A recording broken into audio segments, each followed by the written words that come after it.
probably totally wrong on this, but I do know that like Robert Pattinson is big in like the modeling world. Like I wonder if Robert Pattinson is a bigger model than he is actor. All these say he had a failed modeling career. Robert Pattinson? You still, if you go into any store, you still see Robert Pattinson like all over. I think his acting career is probably a little bigger than his failed modeling career. I literally just went to a store the other day and there was Robert Pattinson. What's up, everybody? Welcome to the CRWN Cinema Podcast. In this episode, we are going to watch the Safdie Brothers movie, Good Time.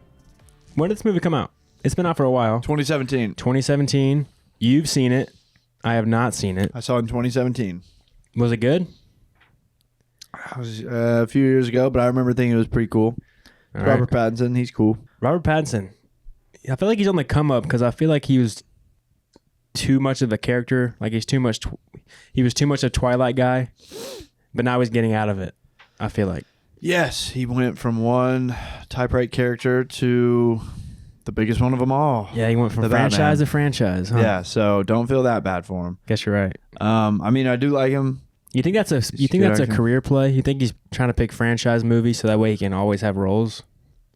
I don't know. I mean, yeah, one could say that. Do you think he just thinks it'd be cool to play Batman, or is he strategically thinking, okay, let me make sure I pick another franchise, or okay, let me pick another franchise, and then I can just keep making movies? Yeah, because then I think about The Lighthouse, which he did with, is it William Dafoe? Yeah. Is that how you pronounce it? Willem Dafoe. Willem Dafoe. Is it Dafoe? Yeah. Yeah. So, I mean, you can't say that he's necessarily like a franchise to franchise actor. Like he does do, and I mean, even movies like this. Did I hear y'all mention something before with Uncut Gems? Yeah, the Safdie Brothers did Uncut Gems. Okay, well, that would make a lot of sense. It's definitely kind of just the sped up, like never ending, like the character's pretty much just running the entire movie. And there's just kind of like this anxiety about it that like I feel like most people in the audience just get because it's just so out of control. And like you never see the character essentially like rest. Yeah, because Uncut Gems makes you feel anxious. Yeah, because like he just never stops. Yeah. He just doesn't, it's like he never takes a second to just be like, wait a minute. Like he never takes a second to really think about what he's doing. He's just going. And he's just like you can tell that the characters, that's like how he's always lived his life. He's just like, I'll just keep going and I'll figure it out along the way. And it's like that, you gotta eventually just take the time to just think, to just sit down and really like come up with a plan. And so, it's been a long time since I've seen this movie, but I remember walking away from it. I was like, damn, like, whew, what a journey. Okay, so it's a crazy wild ride. Yes. All right. Does it have good reviews? Did it make any money? Scott, I know it's kind of one of those alternative movies. It's kind of a not indie film, obviously, because it was made by A24, but it's more like think about Uncut Gems. I mean, that was just such a different movie. Now, it was well liked because it's Adam Sandler, right. But essentially, there were a lot of people that were like, what the fuck? Like, I remember seeing Uncut Gems not get like the best reviews because it was just an unconventional film. Yeah, it's more of an art piece over an entertaining movie. Yeah, I mean, if you really pay attention to it, you'll enjoy it. But this isn't just like your average Hollywood film. So yeah, it was in competition for the main section at the Cannes Film Festival and then released by A24. Cannes. Is it Canes or Cons? Canes. Cannes. No, it's Cannes. You sure? Let's it's French. Cons. The Cons. The Canes. The Cans. It's Can. I'm gonna find out. Kanne, right? Canne. Oh, that's what I meant. That's what I meant. K's better. Con. Damn. Should have known that one. No, they say it differently all the time. Can. There we go. Can. You feeling high and mighty right now, Scott? What was the budget on this movie? It seemed like it's not very long, so it can't be that big of a budget, right? Because A24's, I learned that A24's method of making movies is that what they do is they try to make a lot of movies for a little bit of money in hopes that one or two of them, or 2 to 3 of them, get a big payout. Yep. And that's what they did with this. $2 million. Which makes a lot of sense when you watch it.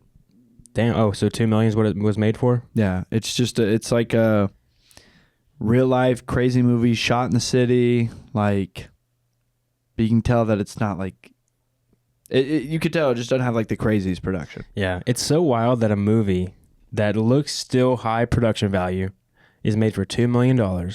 But there's also movies that look similar in production value, but maybe just have a lot of CGI. That's $150 million. Yep. Like Napoleon just came out, and that was like $100 million movie that just bombed.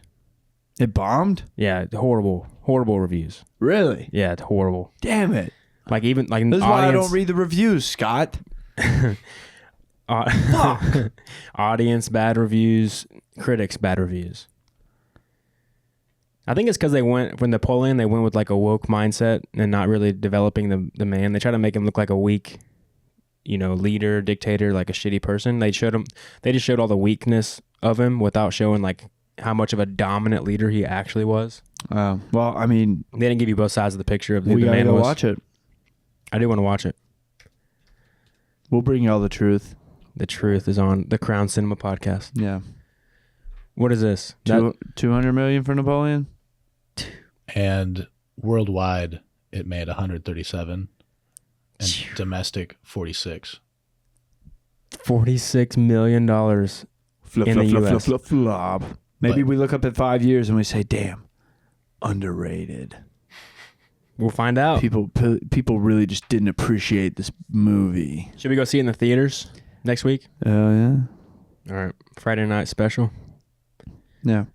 But tonight, we watch Good Time. Good Time. You want to go have a good time and watch Good Time? Yeah. God, that was smooth as hell. All right. Let's go.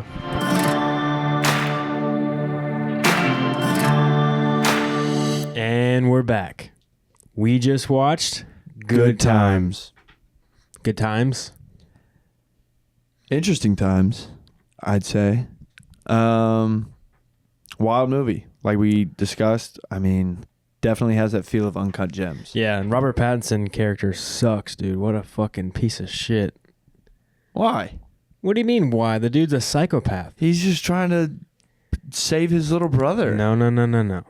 He got his brother into trouble. He dragged his mentally handicapped brother into trouble. Took him through a bank robbery. Had him get caught and go to jail. He did not have him get caught and go to jail. Okay, but his brother messed up. Because of him, his brother went to jail. He gets beat up in prison. And this is like the worst scene. Like, I kind of felt this almost when I was watching. Like, my stomach turned at this point in the movie. When the brother gets beat up in prison, he's getting beat up, and it's kind of like when the fight starts, you don't really feel like you don't feel bad for him really because he started the fight.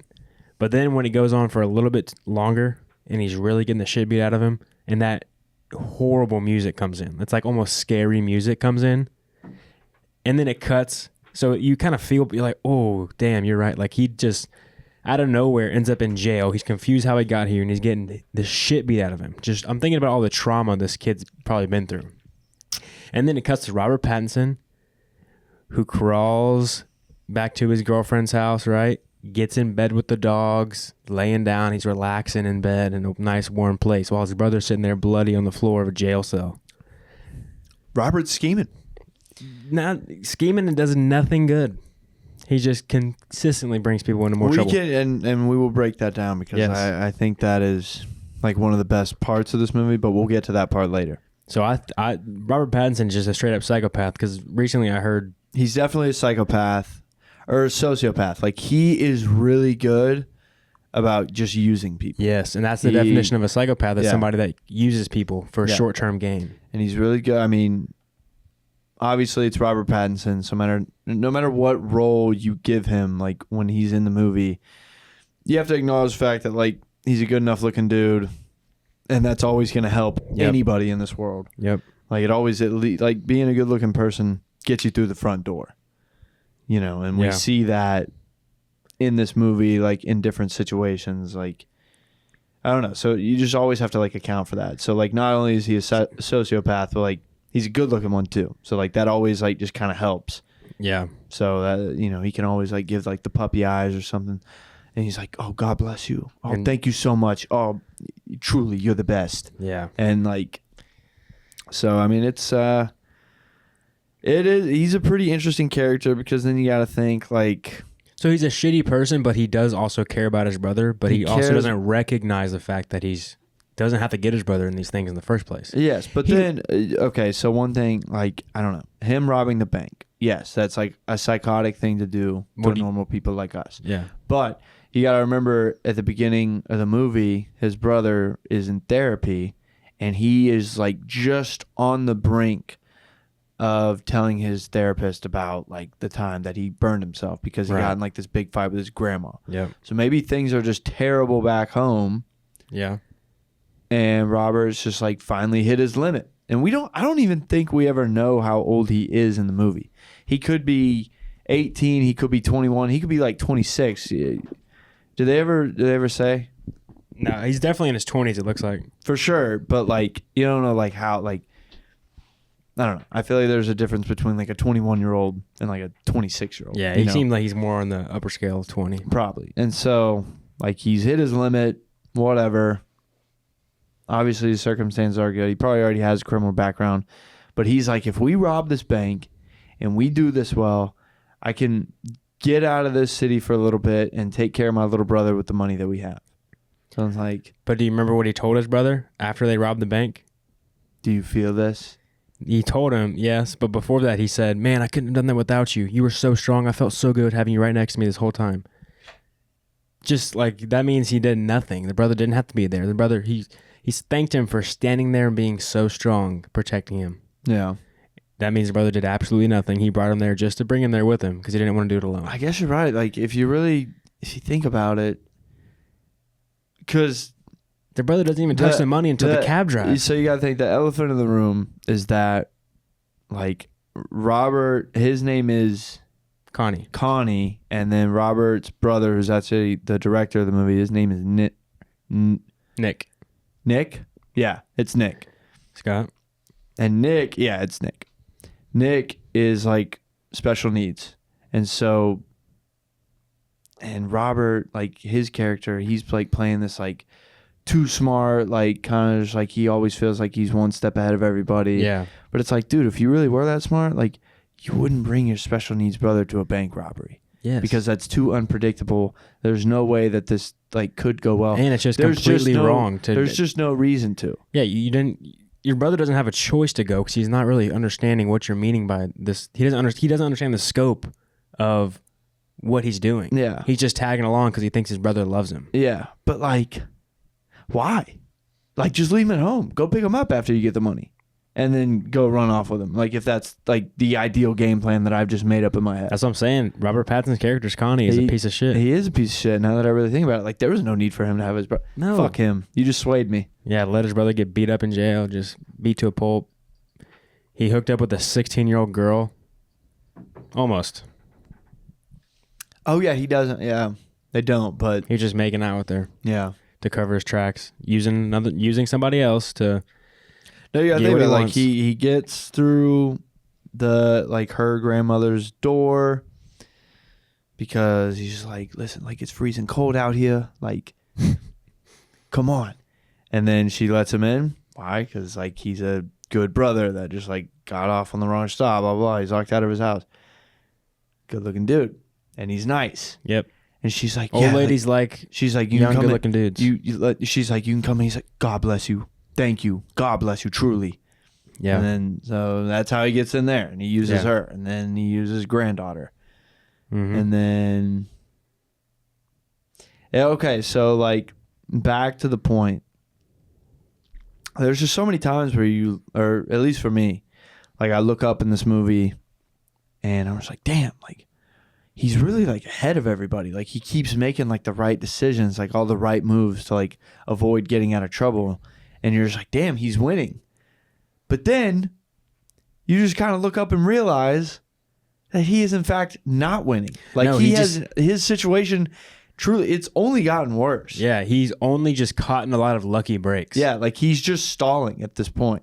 Yeah. And so like I think that's like a part that I just love about this movie is that it like you kind of get caught up in the way that he's thinking because he's probably just getting cockier and cockier and cockier. All the other characters get caught up in what he's doing too. The 16-year-old girl that he took with for some reason. Why did he take her? She did not have to be in that car. It was her grandma's car. He can't steal the car, and if she reports the car stolen, then that just makes it because he's already like a hot commodity for like the police to like catch. Like he's on the news, blah blah blah. She can identify him and then say, "Oh, by the way, this is the car that he's driving." That just makes it like 10 times, more of like a hot search for them. If she's willing to ride with him, he should trust her enough to not call the cops on him. And then he lets her get arrested too after that. A girl he brought in who like didn't really have to be there. Like, okay, yes, he did steal his grandma's car, but she kind of let him drive it. Maybe she said, hey, I had this in the car the whole time. But if he was a good person, he's like, no, you shouldn't be in the car. I'm on the run from the police. Yeah. You're 16. He needs to make sure that It's she's 4 not a.m. or something. He needs to like keep her close though to make sure that she doesn't call the police or her grandma. Because if he sees her do that, he can just snatch the phone out of her hands, and but then he realizes he doesn't need her anymore because he's got the security guard's car. Well, either way, he literally brought her to then get arrested. Yeah, essentially. So he doesn't care about her. No, you're right. He's definitely like insane. I like how he when they're in the cab ride after the first robbery, you see him like laughing to himself because he just like loves stealing. Yeah, he loves being. He's like, I'm the one in power. Yeah, he's like, I'm so much smarter than everybody. Yes, like he looks at his little brother and he's like, "Are you feeling this? Are you feeling as good as I'm feeling?" He's like, I got away with it. I did it. I beat the system. So my plan worked. So like, you're right. He's not doing it for his little brother. Like now, because that's like the way you want to justify it. Like that's how I try to justify at the very beginning of all this. Mm-hmm. Saying like, oh, he just wants to like take his little brother out of the system. Like, no, he robbed that bank, and then he was just like high because of it. Like, he was so ecstatic. I bet he won't admit this to himself, and I bet he doesn't think this consciously. But I bet underneath the surface level of his thoughts, he brought his brother along because he thought maybe he could get away and his brother get caught. Because I feel like the director showed you that because, like I said in the beginning, when that music hits after their brother just got beat to a pulp, bloody face, knocked out, it cuts to him going to that soft bed. That's a giant contrast in where their situations are. Mm-hmm. And Robert Pattinson is the cause of it, yet he's still in the most comfortable spot. I see what you mean. But then he's really not all that smart because he has this elaborate plan to go to the hospital. And what does he do? He breaks out the wrong person, who, granted, to me, kind of looks like Nick. Yeah. So, like, but still, if he's so fucking smart, how do you make that mistake? And so he like, and that's a crucial mistake to make. Stealing and kidnapping somebody else. Yeah. The body type wasn't even the same. What do you mean? Their body types aren't the same. Nick is a little fatter than the dude he took. Yeah, but he's all bandaged up. I guess about the body. Nick's got such a bigger body. Yeah, I mean, I don't know. He's not thinking about that because he's all wrapped up in the nurse stuff. He's putting him in a wheelchair. Like, he can't talk. So, I mean... Yeah, he's passed out, I think. Like, I feel like dead weight is just dead weight. I didn't really think they looked like that much different, like body-wise. I don't know. I feel like Nick was huge. I don't know. He's like a big dude. He tackled that guy and started beating him up when they started that fight in the jail. Yeah. He's a pretty big guy. I don't know. That guy looked really small. Oh, maybe he brought Nick because he looked intimidating for the bank rob. Could be. Maybe two people's more important than one person, or more intimidating rather than one person. I don't know, but yeah, what a horrible person. Yeah, well, Connie, like he's not as bright as he thinks, And like he just kind of overlooks that. He is a sociopath. He is cocky. I mean, he thinks that he's just going to figure this out eventually. But like, I feel like when you rob a bank and it's already gone bad, like you've already like been blown up, it's already, you know, it went terribly. Like that right there, I'm just like, you know what? I'm not as smart as I think, because if I was that smart, I would have known about this. I would have done the research. I would have had this figured out. Then he makes the crucial mistake of going to the hospital and kidnapping or rescuing the wrong person. That's when I would be like, damn, you know what? I really don't know what I'm doing, obviously. Yeah. Like these are two very crucial mistakes already. Although, how could he have avoided that? I would have assumed the same thing. He would have gotten the right room. But I'm just saying it's fair for him to mistake the person. Like, that's a pretty rare coincidence. So there's also another guy with the police officer outside that's face is all fucked up. Just a terrible, terrible mistake. I mean, he should have. Yeah, I don't know. See, I'm just saying I don't know what he'd do differently. If you were on the 6th floor where the prisoners are and you see a guy with a face that's bandaged up and a police officer outside, you're like, that's my brother. And he's got a big nose. I don't know. It was the nose. I mean, They both had big noses. they got those noses. The Safdies do a great job at having you feel anxious and having you just feel high energy, like chaotic. This style was very similar to the style they did in Uncut Gems. Yeah. Like you were talking about before. Like, it's very much intense, anxious, driven. You definitely feel like he's on the run. Yeah. And he is, and you kind of just see like how that would go, because it could have all been so simple if he didn't care about his little brother, because he had his sugar mama just begging him to just go on a trip out of state. Credit card money. Yeah, she was like, you want to go to Costa Rica? And he was like, well, I don't know. You know, for like the 3rd time, my brother got arrested, and like I really need to get him out. I could use a little bit of money. She's like, so no trip? Like, okay. That's the biggest person that he fucked over is probably that girl. Stole so much money. Not that girl, but maybe the family. He probably has had that girl use so much money on him. Yeah, like I was about to say, the money like never went through in that scene, but like, you know, over time, he's just been milking it. Oh, yeah. Yeah. I mean, she approved $10,000, so that means she's had to have approved thousands of dollars before. Yeah. Right? And she's talking about going on trips. She's talking about all of her favorite. Oh, this is my favorite resort in Mexico. I love this place in Cancun. She's been balling on her mom's credit card. Yeah. Yeah. So he is a piece of shit. Now that I think about it. Robert Pattinson, bro. Who I would like to know. I'm probably totally wrong on this, but I do know that like Robert Pattinson's like just big in like the modeling world. And I asked you all this before. I was like, I wonder if Robert Pattinson is like a bigger model than he is actor. What do you mean he's big in the modeling world? Like he I think he's does just like shows? like I think he does that. Like he's just, but there's just no way. He's definitely, I mean, he did Twilight, and I know for us, like, we don't understand how big that is, but like when Twilight came out, I think Twilight was like, oh, dude, huge. Like that's what everybody That watched. was the franchise. Yeah. At least for women. Yeah. Even dudes were watching it too, though. I've never seen him. Have you seen him? I have yet to see a movie. Have you seen him, Scott? No. Damn, all 3 of us never seen Twilight. Yeah. But apparently Mercedes always makes fun of me for not watching Twilight. yeah. But She's then we just make fun of them. Yep. Even my dad has seen Twilight. It's just one of those things. Like even today, I always still hear people say like, the movies are so bad they're good. Have you ever heard people say that before? Yeah. Yeah. But I think they're actually good, though. The movies, they can't be bad. No, I heard the first one is like bad. Like it's What? Yeah. How did they...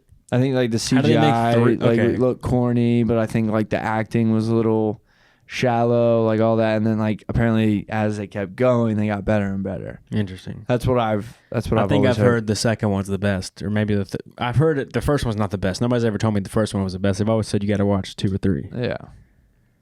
What you got, Scott? All these say he had a failed modeling career. Robert Pattinson?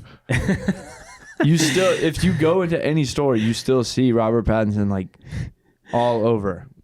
I think his acting career is probably a little bigger than his failed modeling career. He's doing pretty good acting wise. I literally just went to a store the other day and there was Robert Pattinson. He broke into the entertainment industry as a model. Oh, okay. That's what was it. So he was a model first and then actor. Yeah. Interesting. Why do like colognes and fancy clothes always pick actors as their models? Because they're just well known. Well, yeah. But it's only ever actors. It's not like musicians or... I guess you wouldn't pick a comedian. There's no like good looking comedians. But it's like only actors. Yeah. It's not models, like actual models. They're famous. I don't know. You just got to be a good looking actor and you can be on Chanel with yeah. Scorsese. Yeah, essentially. I'm still shocked by what Scott just told us. Robert Pattinson has a failing model career. Before this, even during the movie, Gray told us that Robert Pattinson had a thriving modeling career. I didn't say, well, I mean, I guess I did mean thriving, but like I just went to a store the other day and I saw like Robert Pattinson like 3. So it can't be that bad. I mean, he's probably, yeah. Well, I mean, brands want the big names of actors. Is it just failure on failure on failure? Really? He said, this is a quote from him, "I had the most unsuccessful modeling career." I'm shocked. Well, this is when he was a kid. So he stopped doing it a while ago. But he obviously does it now. Like you said, you've seen him in stores. I just saw, yeah. He probably just has a deal with Dior. Yeah, maybe. All right. He's a bigger actor. Back to the movie.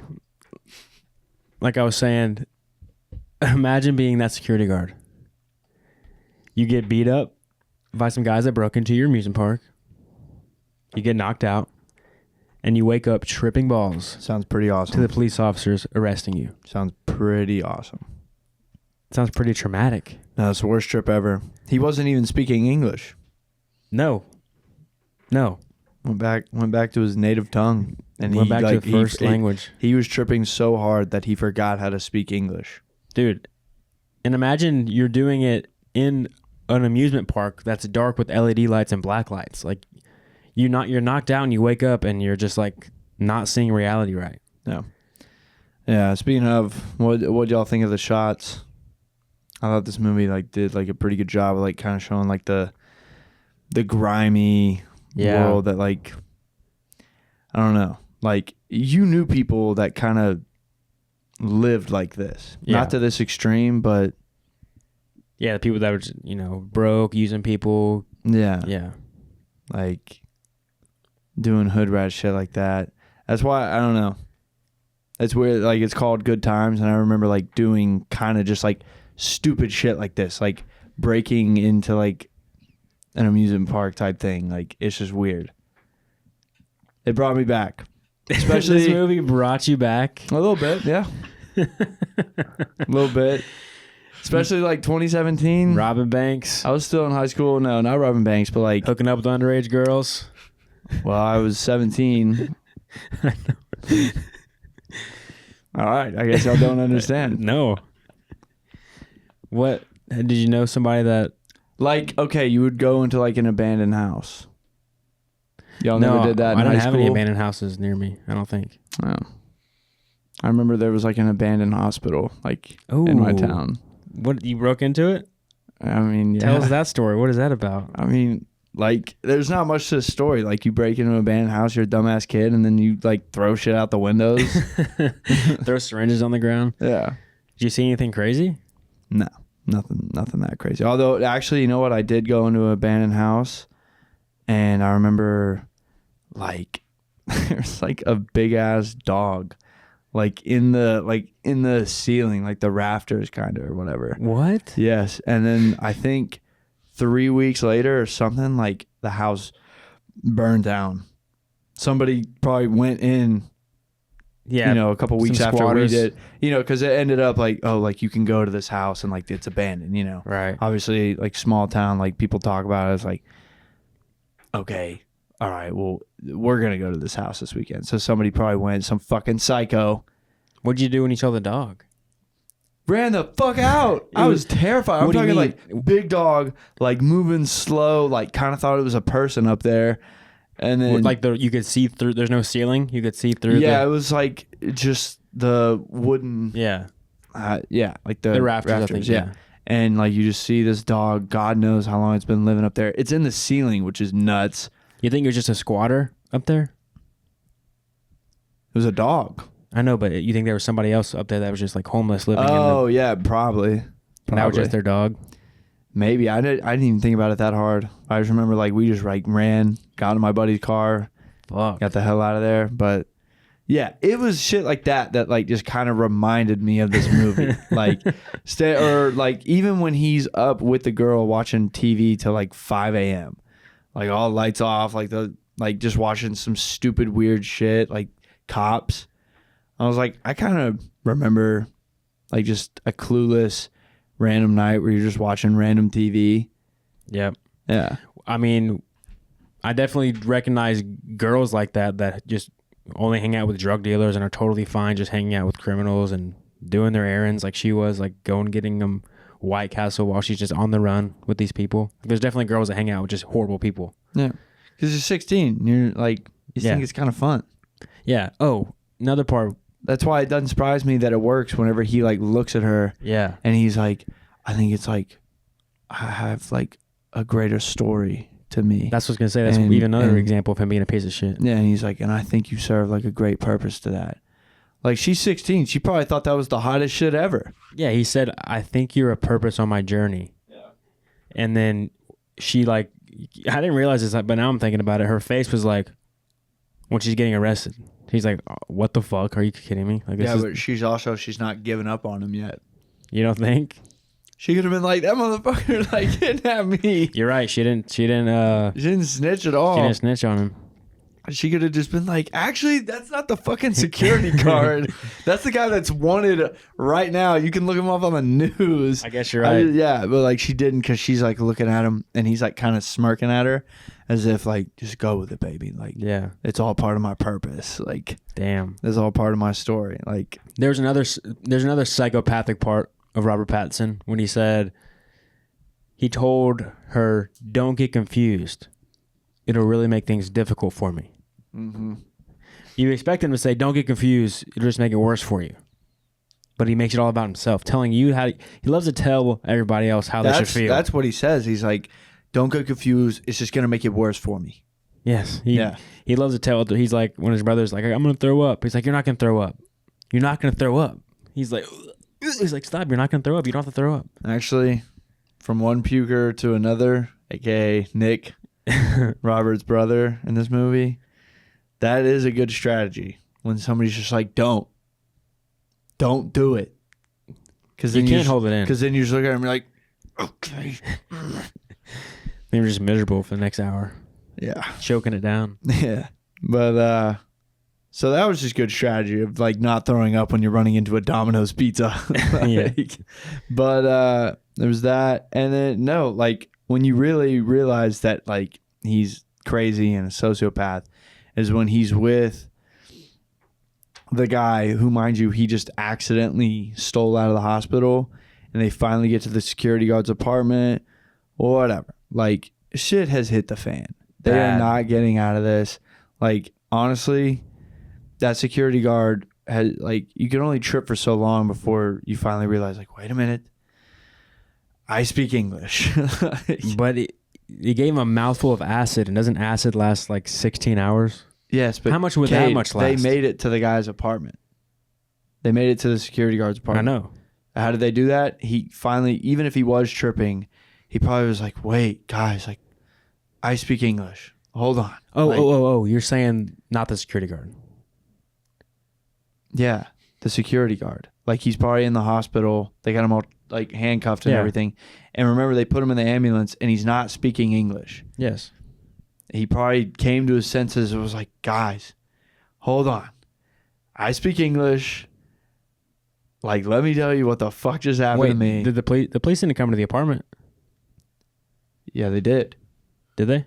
He's saying they did, later. But Yeah. he's saying that the cops that are with the security guard, eventually he's going to not be tripping and going to be able to tell them. Yeah. Right. And so I think that's what happened, because by the time Robert like gets out of the apartment, the cops show up.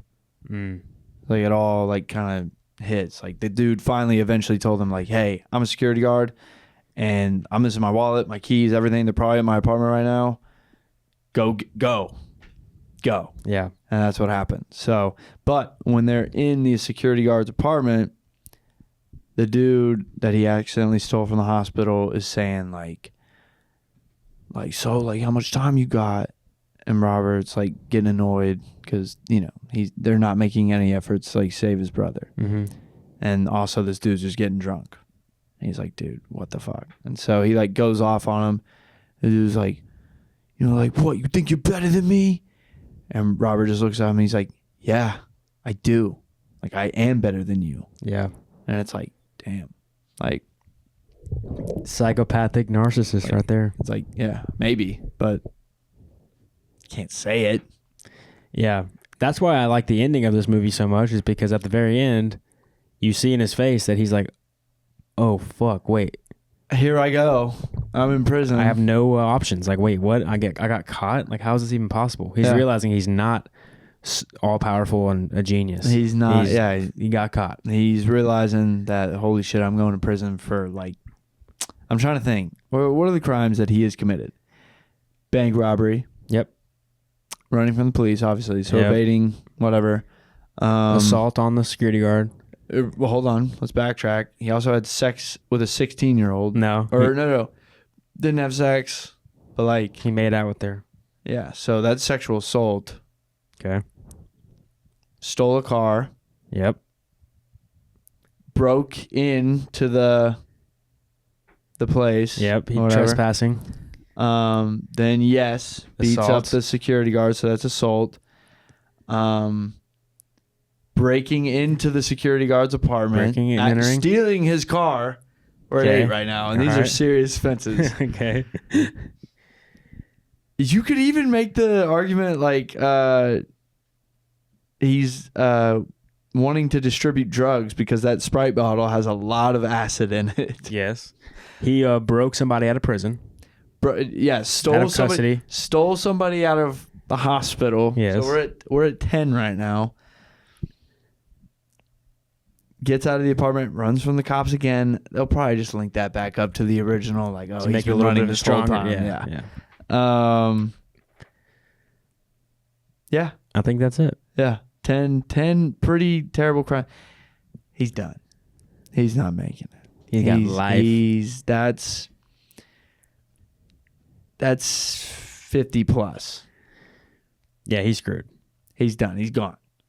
I'm sure you could probably get something even, like the jury's not going to be very kind to the guy that made his mentally handicapped brother go through because crime. we already did that. We already established like, no, none of this has anything to do with your little brother. Because here's the other thing that I'm thinking of. Okay? So his little brother gets arrested. Mm-hmm. He's got all the money. He could get out of there. And so you keep thinking that like, oh, he's so noble and he's so smart for like trying to get his little brother out of jail. Let's be honest. His little brother is like very obviously special needs. Like he has issues. He's not just like a normal guy. He did not, even his lawyer was like, I do not think that you had that much to do with this robbery, like as much as you think you did. So if Robert Pattinson was really that smart, he would have realized like, okay, my little brother's going to do a little bit of time. We're talking like a week until they realize. Couple of days probably. Yeah, he is not supposed to be in jail. Like they're going to take him out. They'll put him, like where they did. They got him back with his grandmother. And then he started like going to the therapy sessions that he was going to all along. Mm-hmm. Like if Robert Pattinson's character was that smart, he would have just gotten the fuck out of town. Because his little brother's going to be taken care of. Yeah. Way better than what Robert was going to do for him. That's the thing about his character, though, is that he is psychopathic and he does do most of the things just for himself, but he also cares about his brother. He's also trying to protect his brother. Like, it never really hurts anybody except for the security guard. But he's not like a guy that's violent. Like, he's not trying to hurt anybody, I don't think. He's just trying to get away, and he's willing to use people. If somebody's going to catch him and put him in a spot, he's going to hurt you to get out of it. No, yeah, he's not willingly out there trying to hurt people, but he also isn't afraid to. No. Like, if he has to, and Yeah. like, that's still a dangerous person. Yeah, he's just trying to get clean, and If he can justify his actions for like, oh, I had no choice but to hurt this guy. yeah, he definitely justifies his actions in his head. Yeah. I thought it was interesting how they established like ethos for Robert Pattinson's character by the first scene, where you just like feel so bad or like empathize with Nick. Yeah, You know? Yeah. Yeah, because, well, and I think that's also like a good way to show that he already thinks he's smarter than everybody. Because we have like a trained professional psychiatrist, therapist, whatever you want to call him, and Robert comes in here like Acting as the therapist is like Making a breaking breakthrough, through, right. like he's like doing it. He's in the middle, like it's about to go, like he's about to tell him like some probably heavy shit, and he's like, "The hell, like what are you doing? Like he doesn't like this, like he's crying, like how would you like it if I made you cry, and all that." And it's just like, damn, like you're the problem. Yep. Connie's probably a lot of the reason why Nick has trauma. Yeah. Connie's probably been doing some fucked up shit and bringing Nick along, and his grandma's been getting on both of them. And then Nick has been confused by his grandma's anger, probably. Mm-hmm. Maybe not. We don't know the full story, but okay. But when you think about it, Connie, I mean, I think the name choice could potentially be done on purpose. Like he is a Connie. yeah, it's got to be. Because think about this, like he keeps telling his little brother that like his grandma is like kind of a piece of shit or whatever, like blah blah blah, whatever. But he shows you time and time again in this movie that he is so good at manipulating people. And I think that probably always stemmed from him just being able to manipulate his brother. Yeah. He loves like just kind of using people in a way. Yeah, he's always able to practice on his brother. Yeah. His manipulation skills, because it's easy practice because his brother's mentally handicapped. It's not even practice. I think it's more of an obsession. Like I think he like just loves using people and like getting his way by using people. Yeah, I think he just loves to get his own way, and he will just use you. He doesn't care. So that would probably be the reason why he brought his little brother to the robbery, because like he just, no matter how much trouble he gets in, he's always going to need somebody to where he can just like kind of twist their mind with his words. Yeah. And his brother is the easiest person to do that to. Yeah, and I'm sure it helps too if you can get somebody to agree to do your plan. Yeah. It also kind of confirms your plan. And you're like, all right, yeah, I'm right. Yeah. If he's doing it by himself, he's exactly. lost, but he always needs to have somebody be like, listen, this is what we're going to do. And they're like, Yeah. okay, yeah, that's fine. Yeah. It's like, all right, sweet. That's a good plan. We're in this together. Yeah. Because he'll just like probably like go over like, yeah, and if this goes wrong, we'll do this. And if that goes wrong, we'll do this. Like, don't worry. Like, I got everything taken care of, as if he's like trying to like kind of psych himself up. So, yeah, I mean, damn. Dark character. We got a lot deeper into this movie than I thought we were capable of. I mean, if you write a dark character, there's a lot of dark, analyzing you can do from him. Yeah. So it is, but I think this movie can reflect just like, because I feel like, if you really think about it, like, people that manipulate other people, and like you see them do it to one person, but that it doesn't just stop there. Like, they've been doing this their whole lives. Mm-hmm. Yep. It's just, and it's a wild concept. Because you can recognize people like that, and when you see him do it in the worst ways and so blatantly, Yeah. open up to somebody that doesn't see who he is, he's tricked them so bad, manipulated them so bad that they're blind to who he truly is, and he is just openly manipulating them. Yeah. It's gross. So, all right. What are you rating this? I was thinking about this. It was a pretty good movie. It's nothing crazy. It's not like, I don't think it's overly amazing. No. It's not overly enjoyable. Despite I was pretty engaging the whole time. Yeah. But Robert Pattinson, I think it's always cool, like, seeing him do these different roles, because, like, he is, like, you know what he really sounds like in real life. Yeah. And so when you actually hear him do these type of acts, like, bro, he sounds nothing. Is he British? Yeah. Yeah. Yeah. He is. Like, he sounds nothing like himself in this movie compared to, like, what you think. And I just think that's, like, the craziest thing. Like, you never, like, if you closed your eyes and heard him talk, you would, like, if you watched this movie and were, like, asked to, like, guess who the actor was, you would never guess it's him. It's kind of impressive that a dude with a British accent can make that accent. Yeah. Pretty well. And then you think about, like, okay, even when he's not doing British accent, think about the Batman voice he did. Yep. Sounds nothing like it. Now, I haven't seen The Lighthouse. Isn't Scott, it silent or is it not? No. It's not silent, yeah. But, like, Scott does...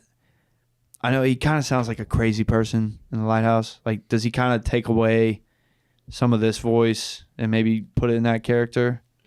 No, he just talks like he's from... I think he talks like he's American from, like, the late 1800s. Okay. But does he kind of have, like... Because he can do a deep voice. Yeah.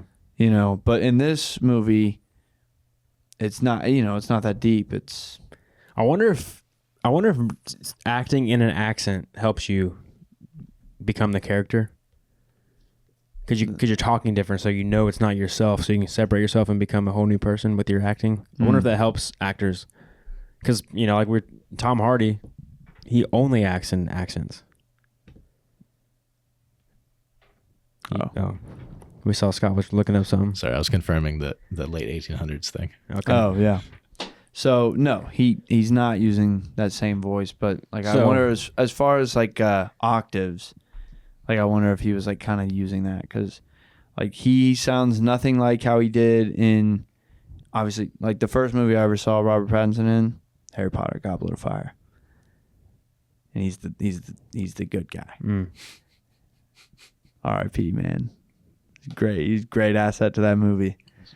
And, but anyways, like, I think about, like, that voice, and I think about the Batman, and then I hear this, and it's like, damn, it's kind of crazy, like, how he can, like, just totally change his voice like that. Yep. And I liked his character. I liked the writing of the character. That's probably the biggest highlight from the movie for me is, you know, them just painting the picture of a perfect psychopath.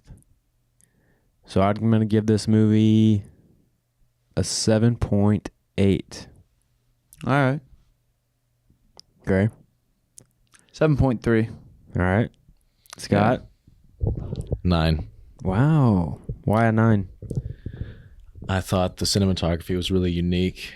And I thought the soundtrack was really good. Soundtrack is nuts. Yeah. The acting was really good. But I wish every character was that good at acting. Who'd you not like? Some of the side characters I thought weren't very good, like the banker guy. He was the one. Wait, what banker guy? Banker guy. He was the one wearing the yarmulke when he brings him the dirty money. Oh, the bail bonds guy? The bail bonds guy, okay. Yeah. Okay. I can see that, yeah. Like, I feel like any other bail bonds guy, like, in real life, first off, they're not putting up with this shit. Second off, they work with this. I think this is their job. This is like this is their clientele. Yes, but like the bail bonds officer, like I feel like they're supposed to like kind of have this like they're the middleman between the people that want to get their family out of jail and the judge. And so, but you never step on the judge's toes. So like when it's 20 minutes until that judge is like supposed to go to dinner or whatever it is, and you got like what the bail bondsman would see, like some crackhead of a lady screaming at her phone, and you got some crazy dude like with red shit in his hair and red shit on the money. It's like, all right, guys, like this is obviously like, this is way too much for this office. Like, get the fuck out. But he also wants the money because he's willing to take obviously dirty money. Yeah. Which is so funny. Like, you always hear the term like dirty money. And you think about like the Ozarks or Breaking Bad and that kind of stuff. And like, this is like literally dirty money. Like it is like stained, everything. Like, you cannot take this money. No. But trust me, I wonder what's the rule. How much can you have on it? Because it's clear if there's ink on a bill, clearly, right? I guess you could say you were painting and my money fell in the paint, right? So I guess I wonder. There's got to be a legal rule, like a real legal rule of where you can. Well, how much money or how much stain you can have on a bill. Well, it doesn't matter because the bail bondsman probably has a dude that knows how to launder money. Yeah, but you still can't use it if it's too bad. You can't like clean it. Like you can't. Not if it's stained with paint. I don't know. I mean, I don't really know how to launder money or like clean money. Well, cleaning money and laundering money is just you're getting.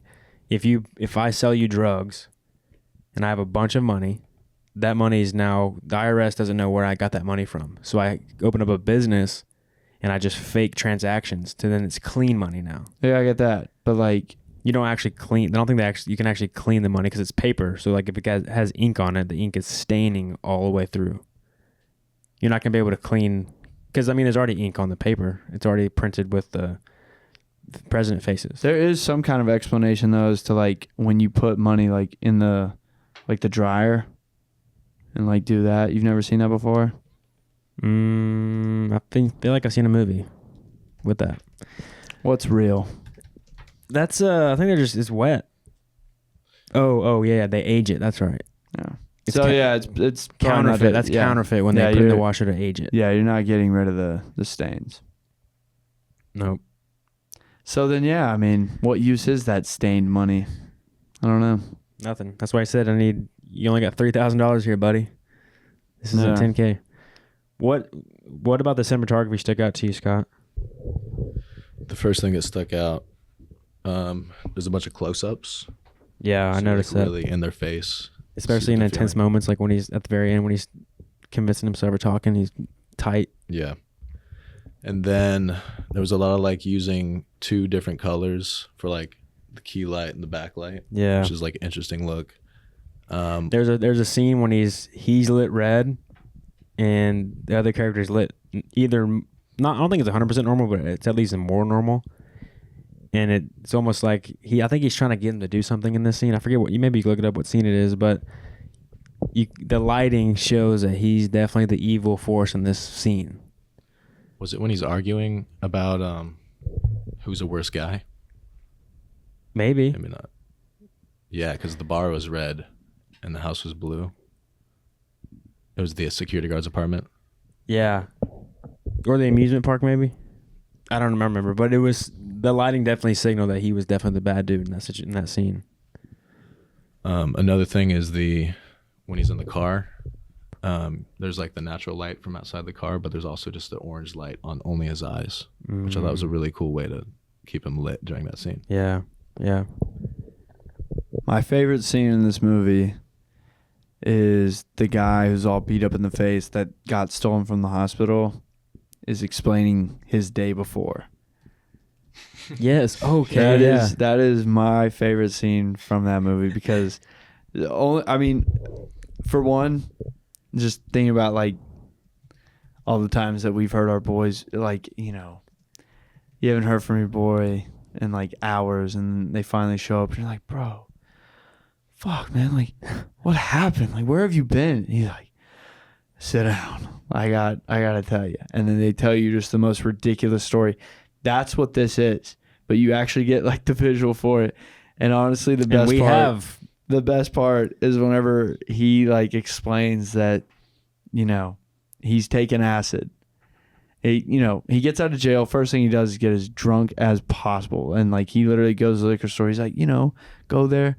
I don't have much money, but like what I do have left, like, yeah, I get a little bottle, and he's just chugging it. Like, yes. Just chugging a liquor bottle. And so he's already like, yeah, like I'm feeling it. He's obviously just like hammered. Yes. And then he like goes to his buddy's place, sells drugs, acid, boom. And then more drinking. Yeah, more drinking. Like, why not? And they go to the arcade, cops show up, and then he says, this was my favorite part of the movie. He's like, I felt like I could run for 20 miles. Yeah. And when he says that, like, you see him running across like interstate traffic, just stumbling. Yes. And I'm like, and I noticed something too. This is even more analysis of Robert Pattinson's character. he's telling him this insane story. And it's like, what the hell? You just went through this in a day? And Robert Pattinson doesn't give a fuck. He's on his phone trying to just look up an address. Yeah. All he heard was the money was at this place, but we're going here. Yeah, he stopped listening immediately, which manipulator, dude. Yeah, I mean, it's just funny that this insane story you couldn't even... But think about it. Every time, that's like just how his brain works. Every time he hears somebody talking, the only thing he's going to pick up on is, how's this going to help me? That's just how he thinks. Like, as soon as you give him that information, he does not care about anything. It's like his brain has just, it's just wired like, and then we dropped off this money at the warehouse. Yes. Like, that's all he heard. Yes. All about me. Yeah. And so, Psycopath. But yeah, 7.3, 7.8. Yep. And a 9. Scott's pretty liberal with his scores. Scott is a good appreciator of movies. He has a different eye for these things than I a will lot tell of people you, though, do. And I appreciate you, Scott. This isn't, I guess, not Killers of the Flower Moon, but damn near every episode Scott's been on, he's picked a movie. So he's picked his favorite movies. That's also a reason why he's picking high scores. I didn't pick this movie. Yeah, you did. I picked it. Oh. I My haven't bad. seen this movie. Oh, yeah, that's right. Damn. Never mind. Never mind. It's a cool movie, and it's not that long. Nope. It's only, what, like an hour 40? Yeah. Yeah, like it's not that bad. Because we were on crunch time tonight because we picked a movie, filmed an intro, went out to go play it on the TV, and it's only in theaters. We don't got that much time tonight. No. But we had a late night anyways. Yeah, it ended up being late anyway. Yeah. You got an early morning too tomorrow? Oh, yeah. Yep. Whatever. Honestly, I was like frustrated on the way here. I was like, damn it, like, I'm so tired. Like, fuck this. And as I pulled in, I was just like, you know what? I was gonna be tired regardless. Yeah. Like, no matter what. So it was a good time. And then that was the best part, is I came here and had a great time. No. It was a good time. Ooh. It was a good time. All right, y'all. Thanks for watching. Let us know what you think about Good Time if you've seen it. If you want some merch, go to crowncinemashop.com and subscribe. And we're out.